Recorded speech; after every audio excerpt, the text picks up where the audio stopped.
Hobby Lobby is the place to go, you guys. If you're looking for a really great deal or you're looking for something just really stinking cute, Hobby Lobby has a lot of stuff. It's not just for people who craft, you guys. It has stuff that's already made, so it looks like you're crafty, but it also has stuff on materials if you are crafty. So definitely need to go out here, especially with Joann's having been closed down. They have fabric. If you like gardening stuff, if you like houseplants, they've got all kinds of containers, little pots. They have furniture. It's just really, really cute. And definitely going to be some things I come back for later because it's not really my price range right now. But there are some things that are in my price range, and let's check that out now. These cute little cow planters are $13, but they're 40% off. So if you kind of calculate back 30%, not 40, because of 10%, about 10% sales tax, it's not that bad, you guys. So like for like 10 bucks or so, you're getting this really cute little planter. And I would get two of them because then they're kind of like mirror images. It would kind of like feng shui, like a little balance because I can have one on one side of my fireplace and one on the other. And I would be planting succulents in these. I would not plant plants that have very vigorous root systems or that need a lot of sun or needed a lot of water because I'm not going to be putting very much water into those containers since they don't have drainage. So I will just be barely watering them. So that will be for my succulents. Now, this would have been $24 at Christmas time. Now, usually it's 40% off of that. Right now, it's 90% off. Always look at their signs because when you look at the price tags, you're like, oh my gosh, that's so much. But usually, with the things that tend to be higher priced, they usually have some kind of sale going on. Now, a lot of the items don't aren't on sale, but they usually have something that is, and it's like there's always something on sale. So in this inner aisles towards the center of the store, they have all these quirky farm um art for frames in art. They've got the donkeys, which reminds me of my ex-husband, so I'm not going to get those. um it was not, I'm not trying to call him a name. It was actually kind of like his kind of little animal motto anyway. So the cows are hilarious. The farmer and his wife, that is so cute. The chickens are funny. $11, and then you also have again that half right here. I think it's half price actually. So super cute, you guys. So many cute things here, weird, quirky. I'm really into like the homestead theme, garden theme, etc., etc. So you know, even if you're not into crafting per se, Hobby Lobby isn't just for people who have hobbies. It's for people maybe who admire hobbies and like to have things that look like you have hobbies. So you can go ahead and pick those out. Now, this is super cute, and I'm going to loop back to it again because I'm obsessed with it. I really like snails. I don't want snails to eat my garden, but I really like snails. They're really cute, and I actually have had snails as classroom pets before.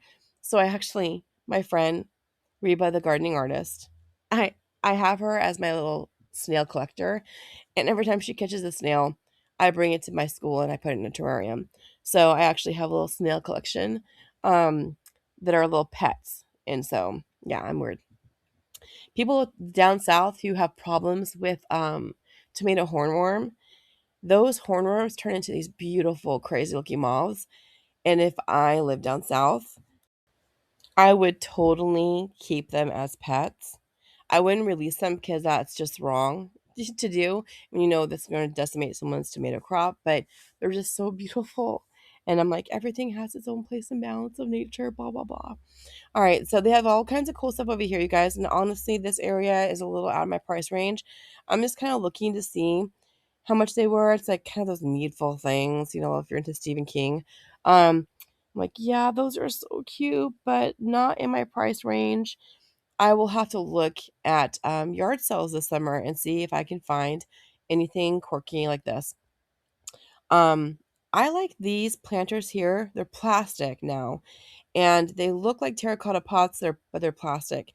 And even though I really like terracotta, the idea of terracotta, I've had so many break on me, just shatter, and also they lose water really fast. And so on really hot days, your plants can just kill over and die because all of the water just is gone. So the terracotta idea I would use as an Oya, um, like to plant it and then like let it water the plants around it kind of situation if you can plug up the holes. But I don't think I would be planting in terracotta unless I got it for free. Just because it does dry out so fast. Now, if you had the opposite problem, then maybe you would do that. For succulents, it's perfect. For succulents, it's fine. This is super quirky and weird, and I do like this a lot. Now, I do have a lot of quirky things already. So if you have too many quirky things that are not in a theme, it ends up looking cluttered. So I'm trying not to do that.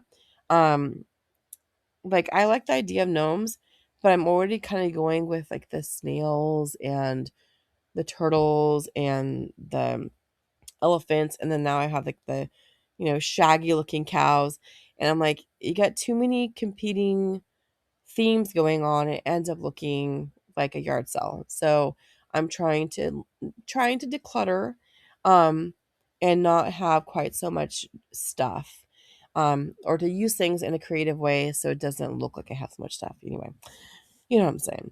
So they have all kinds of cool planners and stuff, and I do have to think about what do I already have and make sure I make use of what I already have before I bring more stuff in. So my mom used to always say, like, one thing out, one thing in, two things out, two things in, or less, right? Now these planters are tall, really like tall, like long, and we were talking about, what kind of long root crop you could grow in there. But it's like $60. I mean, it is probably on sale. But if it's like 60, let's say it's even $40. If it's like 40, 50, $60, what root crop are you going to grow in that space that's going to be worth that amount of money? Even if you grow a couple years of it, eventually everything starts to break down. The reality is, if you have root crops that are extremely long, you're going to need to use like a pitchfork and loosen up your soil, make weed your ground, and grow directly into the ground because it's just too expensive to buy a huge planter. Um, when you think of the price of it. I like the idea of like being creative though, if you have access to large planners that are free or repurposed or something. But for $60, I can't do it. Can't do it, you guys. And you know what? So much I'm gonna say, like, I don't want to say I don't like rich people or something. I struggle. I struggle with rich people.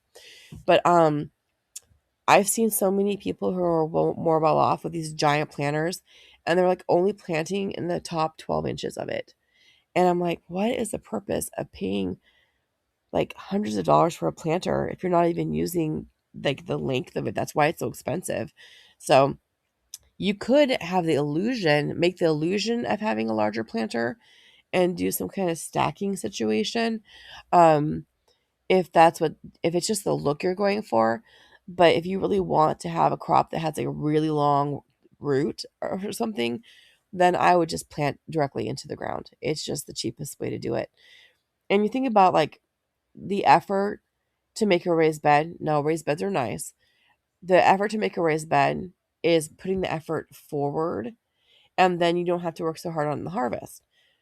So either you're going to put the effort in the beginning, or you're going to put the effort in at the end of the season. And even with raised beds, you're still going to have to like weed them and cover them, to have cover crops to keep the weeds out and stuff. So, will raising the ground a few inches be that much easier for your back? I have some raised beds, and yes, it does help. Um, but there are pros and cons. So, like now, I'm going to probably have to remove them because they were not made with good materials. And yeah, they're gonna have to be removed and revamped. So it's gonna be some effort. And the person who was helping with it, he who shall not be named, used wood that had been treated and that had, I think, lead paint. And now those spots in my yard are never going to be able to have fruit crops. So I will be stuck with just planting flowers in those areas forever. So, be careful of the materials that you use, especially if you're going to have them for food. That being said, that's even true of pots, you guys, because, and I've heard people on larger channels say, and they're wrong, say that the stem of a plant is like a straw and it cannot suck up big pieces of plastic. That is true, okay? It's not going to suck up big pieces of plastic. But the chemicals that are in the plastic leach into the soil. And those chemicals are microscopic. Atoms are microscopic. The roots of a plant can pull up water. H2O is 3 atoms large. A lot of those other things are just one atom, and they can definitely suck up one atom at a time.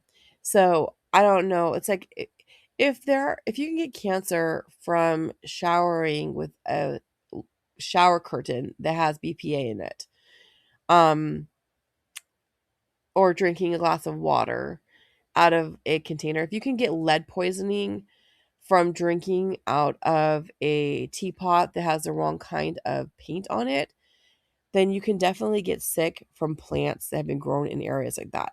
And actually, they plant things like sunflowers or bioaccumulators, and they can pull like toxins out, but then that sunflower then holds the toxins.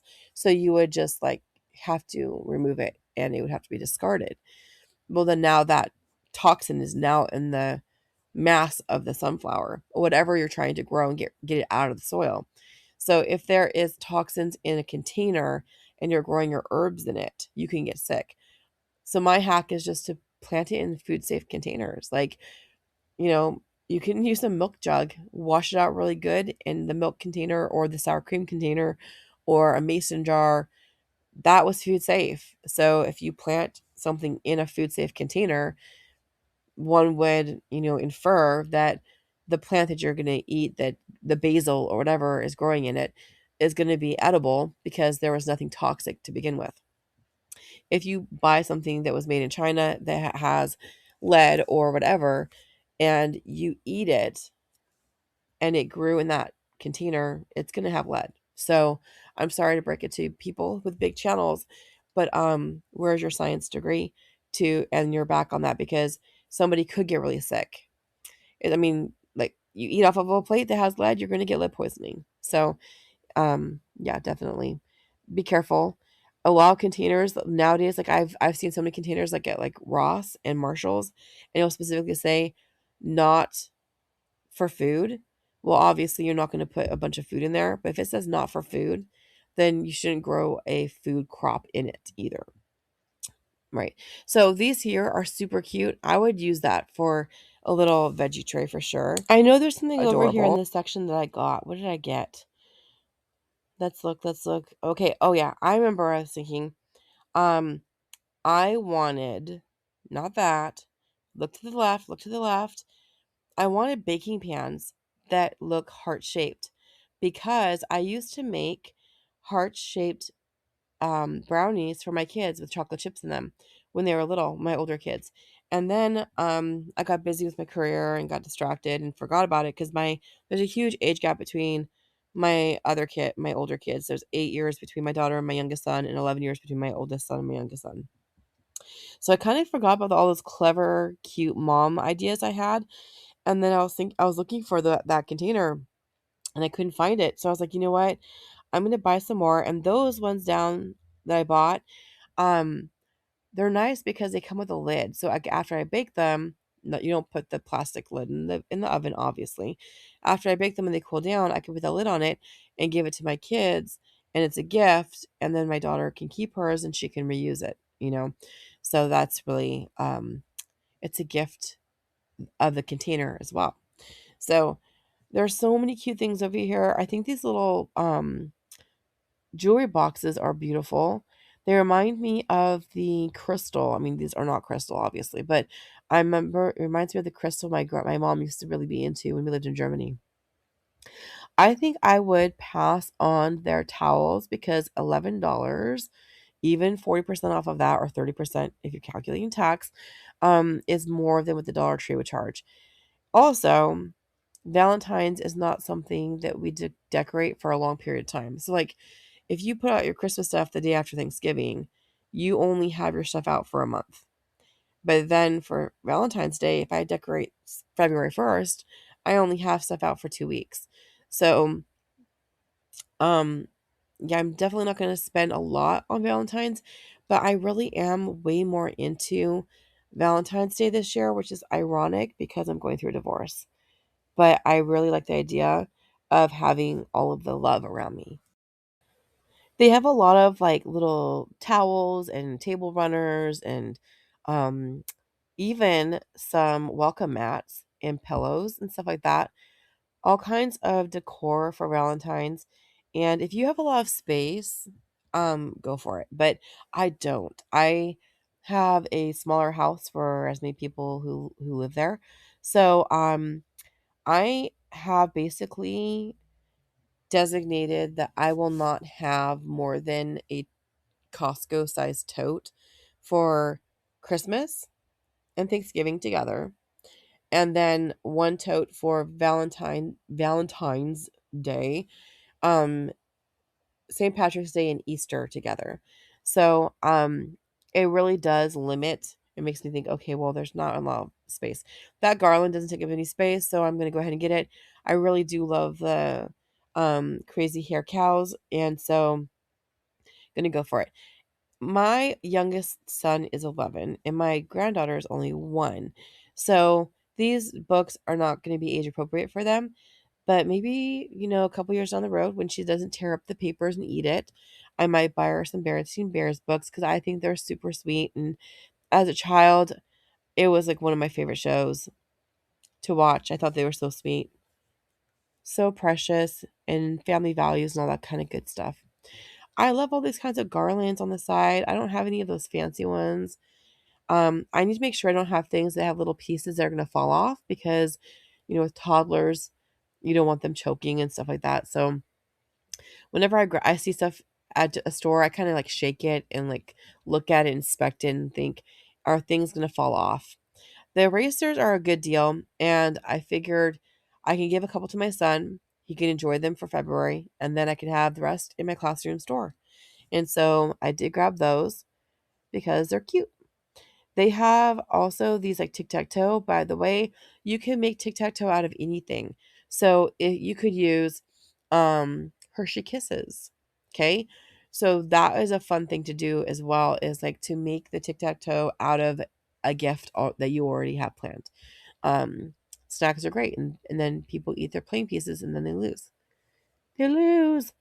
These are like almost like the Lego style flowers, but they're not Legos. This style of pen, the stacking pencils, I mean, really like the ones that have the gummy bears. I didn't get them because of it being a choking hazard, but like if you don't have little ones in the household, they're really cute and they do remind me of being in Germany.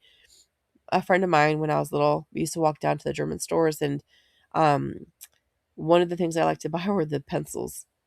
Because like for like a Deutschmark, I could buy a really like a set of cute pencils and erasers and stuff. They have all kinds of these would be all cute things to put for like those class gifts if your kids are in the kindergarten through like 5th grade. So they do have like the pink lights, string lights. One thing I was thinking about the string lights is I was like, you could spend a lot of money on different color lights, but like if you have them in a jar, you could just have a different color cellophane around the jar. And when you put the lights in there, it's going to look like they're all that color. So then you wouldn't have to necessarily buy different strands of lights. You could just have white, and then you have a piece of pink cellophane for Valentine's Day. You have a piece of green cellophane for Christmas or St. Patrick's Day, whatever. So, or you could tint it. So you could buy or you could have like your spaghetti sauce jar that you use, so spend no money. You could kind of, you could paint it with leftover like fingernail polish or whatever you have, and then you spend no money on that, and then you just pay the $1.25 for the white lights and stick it in there. And when you don't need the jar, you just throw it away. So, or recycle it. depending. I don't think you can recycle it if you painted it, but whatever. So my friend Reba, the gardening artist, check out her channel. She bought like one stalk of one of the red um hearts flower things, and she said just buy one of those and stick it in your bouquet, and now it looks like it's a Valentine's bouquet. So true. You don't have to buy a bunch of Valentine stuff. You could just have one thing, and because it's in it, it makes the whole thing look like that holiday. Like even like the bells, those could be from Christmas. You could reuse them, whatever. This is a cute idea, but you could still see the plastic frame inside of it. I think you could do something where you can pull it out. Like if you had wire, then you could just squeeze the wire and pull the wire out. And that way you wouldn't see like the framework of it on the inside. So I get a lot of ideas, a lot of like DIY ideas from looking at their stuff because some of the things are basically very simple crafts that is just saving you a little bit of time. That's cute. That's super cute. So some of the crafts is like saving you a little bit of time, but you could definitely just make it really easily. For the cupcake light up ceramics over here, I bought the pink one for a friend whose birthday is in January and she really likes cupcakes, so I thought this is cute. It's not going to just be for Valentine's. It'll be for all year long because she has a collection. I do find a lot of gifts at Hobby Lobby for all different types of holidays and birthdays. It's like really has a lot of different things, especially on the inner aisles. The outer aisles tend to have like a lot of the materials you need, and the inside aisles tend to have a lot of gifts. And so like they even have things like Minecraft plushies and stuff. So if you're looking for gifts, um kid gifts all the way to teenagers, I mean every age group actually. They have all kinds of stuff like if you're going to try to do like a man cave or a she shed, whatever. They have a lot of really cute things that would really make that look adorable. So keep your eyes out. If you haven't been to Hobby Lobby and you have one near you, I really recommend that you go and just like go up and down the aisles. And every couple months or so, you should do it because they change out their stuff. And so like the entire store kind of changes. These little scatters and fillers would be so easy to make. All you would need to do is grab a piece of cardboard and just wrap it with yarn. And that would be so much cheaper than what they have a price. I think it's they have a charge of like $6.99 or something like that. And then these here, you can see through them. You can see the little framework, little scaffolding on inside of it. So I think we could do something better than that. I do think this is a cute idea, but you could do it yourself. 6.49. Of course, it is on sale. Um, but you could make that out of paper or fabric. It doesn't have to be made out of any sort of special material. Just do it yourself. A little bit of white or red thread. I think it'd be super cute. So now I am being very cognizant of choking hazards right now. There are quite a few things that I was going to grab, but I thought I was getting to the point. I was like, I'm at the point now I can actually have whatever I want now because my kids are all bigger, and they won't choke on stuff. But now I have grandchildren, and so I have to be careful. I was going to get one of these. I actually put it in my cart, and when I put it on the table, some of the little pieces of the plastic flowers started falling off. And I was like, that is all I need is for my grandkid to pull on it and then choke on those pieces. So I didn't get it. Be careful with things. I kind of take things and I kind of shake them and kind of like feel around. Like if little hands are touching it where things fall off, um, look for small pieces. If you have little ones, be careful. They do have quite a few little plushies. They've got containers, little heart-shaped containers. That would be like a good little gift container, put like full of someone's favorite stuff. I recently got a heart-shaped charcuterie from Dollar Tree. I think it was $5, and it had the little flat knife that you use for smearing. So that was cute. I think this is cute too, but I think it'll be hard to wash. So I didn't get it because I was like, you want something that you can really like dishwasher safe and all that. I thought this was gonna be glass, but it's plastic and it's $5 on sale. It's a couple bucks off. So it's like $3 and then tax. Um, I didn't get it because I do remember seeing something like that glass, at World Market and it was glass. So instead of getting a plastic, I think I'd rather have a glass tumbler. And then I think it would hold up better. So, and I think it wasn't that much of a price difference, if I remember correctly. So they have all kinds of good stuff here. This would be really fun to let I'm not gonna say the boys can't do it, but for a little girl especially who wants to like do ceramics, those little ceramic shops where you paint your own stuff is really expensive. Now they do use like a food safe glaze, but most of the things you're making aren't things you'd eat off of anyway. And if you did eat off of something, the chances of you breaking it and chipping it, it goes way up. So I would just make things like a vase or a jewelry box or something you're going to hang on the wall. And I would buy something from Hobby Lobby or Michael's and or Dollar Tree. They have these little vases that are glazed on the inside. Let them paint it. And now they have this arts and craft thing that's really cute. Make a day of it. Put, put down some paper on the table. Sit down with your kid. Make a hot cocoa, do your arts and craft day, put on some, music and stuff, spend quality time. Half the price of when you go to those places is for the location and the like atmosphere. So just have that at home, So have that comfy feeling, go for a walk and then listen to music and make your little cocoa and sit down and chit chat with your kid and let them paint something. Give them that positive feedback and stuff, and then you don't have to pay $50 for a jewelry box. So, it's only a couple dollars for the ones that they had there. And you could use all kinds of different paints because it doesn't have to be glazed. It doesn't have to be fired in a kiln. So, yeah, that's just my 2 cents because I don't have that kind of money. And I've thought I did before and I, tried to like enjoy all those types of things. And it's like, you know what? You can be frugal, live on a penny, and still have a really wonderful life. Someone needs to hear this. Spending too much does not make you happy. It makes you feel guilty. So be careful with how you spend your money. There are good deals out there, and there are all kinds of cute ideas. And try to use what you already have. And if you have extra money and you want to go to Hobby Lobby, I definitely recommend. This is one of my favorite stores. I feel like it's an outing. And yeah, that's how I do my girls' night out. Whoop whoop. It's like party up in Hobby Lobby. All right, everybody, be good, be sweet, go garden if you want to eat, and I will see you next time.